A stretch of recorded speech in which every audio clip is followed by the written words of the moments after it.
राधे राधे सभी को। आशा करती हूँ कि आप सभी अच्छे होंगे। तो आज की स्टोरी मेरे फ्रेंड से रिलेटेड है।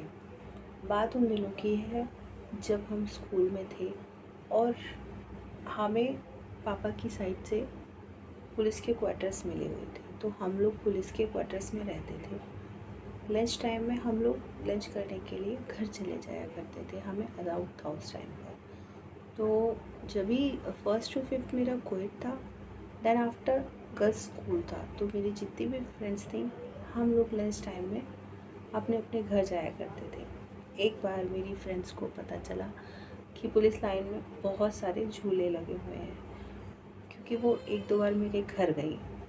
जब उन्होंने देखा यहाँ तो बहुत सारे तरह तरह के झूले हैं, तो उनको उस चीज़ का रोज़ का क्रेज़ हो गया। वो आए दिन लंच टाइम में मेरे घर जाया करती थी।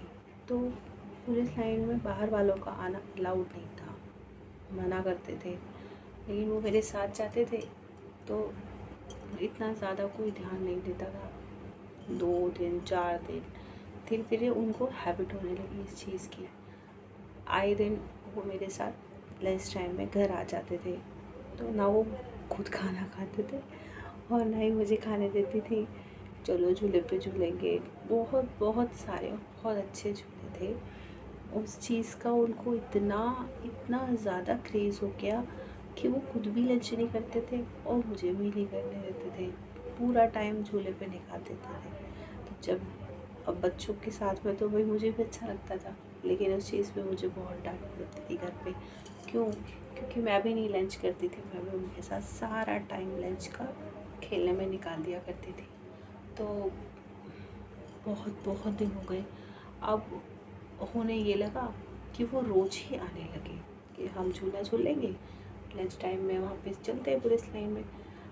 मैं भी उन्हीं के साथ खेलती रहती थी। मुझे भी मम्मी से बहुत डांट पड़ती थी। पापा ड्यूटी पर होते थे उस टाइम, तो उन्हें पता नहीं रहता था, लेकिन मैं भी लंच नहीं करती थी। तो मम्मी ने मेरी भी शिकायत पापा से लगानी शुरू की कि इसकी सहेलियाँ आ जाती हैं, सारा टाइम झूलों पे निकाल देते हैं खेलने में और खाना भी नहीं खाते हैं। पापा ने मुझे तुम्हारी प्यार से बोल दिया, कोई बात नहीं भाई, ऐसे नहीं करते बेटा, अपना ध्यान रखते हैं, खाना खाओ टाइम से, रोज़ रोज़ अच्छा नहीं होता वरना फिर उनका डांटेंगे। कोई बात नहीं, चलता रहा। फ्रेंड्स तो मानने वाले थे नहीं, क्योंकि उनको थोड़ी डांट पड़ी थी, डांट तो मुझे पड़ी थी। मैंने उनको बोला भी कि पापा मम्मी ने डांटा है, रोज़ नहीं जा सकते पुलिस लाइन में, डांटते हैं अंकल। कोई बात, उनको कोई फ़र्क नहीं पड़ा। 1-2 दिन रुके, उन्होंने फिर से वही रूटीन अपना लिया, फिर से जाते। अब उन्हें ये लगा कि कुछ पता नहीं उनके यूज़ से, हमारे यूज़ से, या फिर झूले ना टूट जाते थे, कुछ नुकसान होने लगा। तो नाम सारा मेरे ऊपर आ जाता था कि वो उनकी बेटी के दोस्त आते हैं तो झूले टूट रहे हैं। कोई बात नहीं, डांट तो पड़ी चुकी थी, मैं मना भी कर चुकी थी उनको, लेकिन वो नहीं मान रही थी। एक दिन मुझे कुछ अच्छी तरीके से डांट पड़ी घर पे। उन्होंने बोल दिया कि अगर अब तुम इनको नहीं बोलोगे तो हम डांट देंगे। तो मैंने कहा नहीं, आप लोग मेरी फ्रेंड से कुछ नहीं कहना, मैं अपनी तरीके से समझा दूँगी, आप मेरी सहेलियों से कुछ मत कहना मम्मी।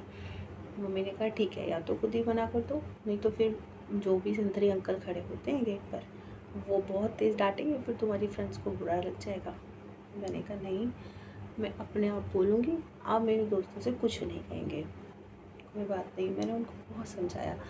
मैंने कहा देखो, हफ्ते में 1-2 दिन आ जाया करो, छुट्टी वाले दिन आ जाया करो, जिससे कि हमारा स्कूल टाइम, लंच टाइम भी ख़राब नहीं होगा और हमें घर पे डांट भी नहीं पड़ेगी। छुट्टी के दिन तो वो सुबह ही आ जाते थे, पूरा दिन निकल जाता था हमारा खेलते खेलते। लेकिन स्कूल आवर्स में भी वो नहीं मानते थे। लंच टाइम हुआ, चलो घर। तो वहाँ पे ये अलाउड था कि हम लंच टाइम में अपने घर जा सकते थे, लेकिन फिर मम्मी ने मुझे लंच बना के पैक करके देना शुरू कर दिया कि अपना लंच ले जाओ और यहाँ पर आकर दिक्कत नहीं करना। अच्छा, उस टाइम ये था कि पुलिस लाइन के ना 2-3 गेट थे। तो 2 गेटों पे संतरे अंकल खड़े हुआ करते थे, जिनकी भी ड्यूटी होती थी, और एक गेट था जहाँ पे गैराज बना हुआ था। गैराज के साइड में जहाँ पे जीप और पुलिस की गाड़ियाँ, बहुत सारे व्हीकल्स खड़े हुआ करते थे, उधर की तरफ ना एक छोटा सा गेट था। वहाँ पे संतरी नहीं था, वहाँ पे तारबंदी लगा रखी थी, तार लगे हुए थे। तो उन लोगों ने क्या किया कि इधर से चलते, यहाँ पे तो कोई संतरी नहीं होता। अब वो तारों के नीचे से आने लगे और वहाँ से निकल के आ जाते थे और झूले झूले झूल के कि तू खाना खाने चली जा, भाई हम तो झूले झूलेंगे। अब डांट तो मुझे पड़ ही रही थी क्योंकि मम्मी को पता था, लेकिन वो मानने को तैयार नहीं थे। अब मुझे ही कुछ अपने तरीके से उनका इलाज करना था, नहीं तो किसी दिन मेरी पिटाई लगने वाली थी। फिर मैंने सोचा अब मैं कुछ तो ऐसा करूं जो कि मुझे घर से भी डांटना पड़े तो ये लोग भी मुझसे नाराज़ ना हो, लड़ाई ना करें और बात भी समझ में आ जाए इनके कि अब यहाँ नहीं आना। तो हम लोग एक दिन स्कूल से लंच टाइम में मेरे घर यानी कि पुलिस लाइन गए। तारों के नीचे से गैरेज की साइड से होकर हम लोग जा रहे थे। तो वहाँ पर बहुत हाई वोल्टेज के ऊपर तार थे, तो उनमें चमगादड़ का बच्चा फंस के मरा हुआ था।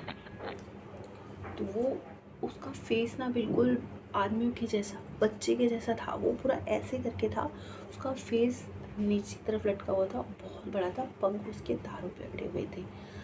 अब उसको देख के आई डोंट नो कि उन्होंने पहले कभी देखा था चमगादड़ या छोटा देखा होगा, इतना बड़ा नहीं देखा होगा।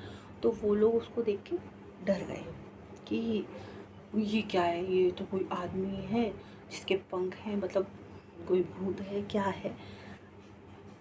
मुझे पता था कि वो चमगादड़ है क्योंकि आए दिन वहाँ पे ऐसे हाई वोल्टेज तार थे, प्रॉब्लम हो जाती थी, तो मैंने देखा हुआ था, मुझे मालूम था ये चमगादड़ है। सडनली मेरे दिमाग में ख्याल आया कि हाँ अब इसका भूत बना देते हैं ताकि ये लोग दोबारा मुझे यहाँ पे परेशान करने के लिए ना आए और मुझे घर से डांट ना पड़े। तो मैंने कहा कि तुम लोग नहीं जानते, ये ना बोलते हैं रात को आया होगा यहाँ पे, तो इसमें अटक गया और यहाँ पे मंदिर है ना पास में, उसकी वजह से ये यहीं मर गया है। लेकिन अगर हमने इसे देख लिया है, अगर हम यहाँ इस रास्ते से हम अगर दोबारा आए तो ये हमारे पीछे पड़ जाएगा।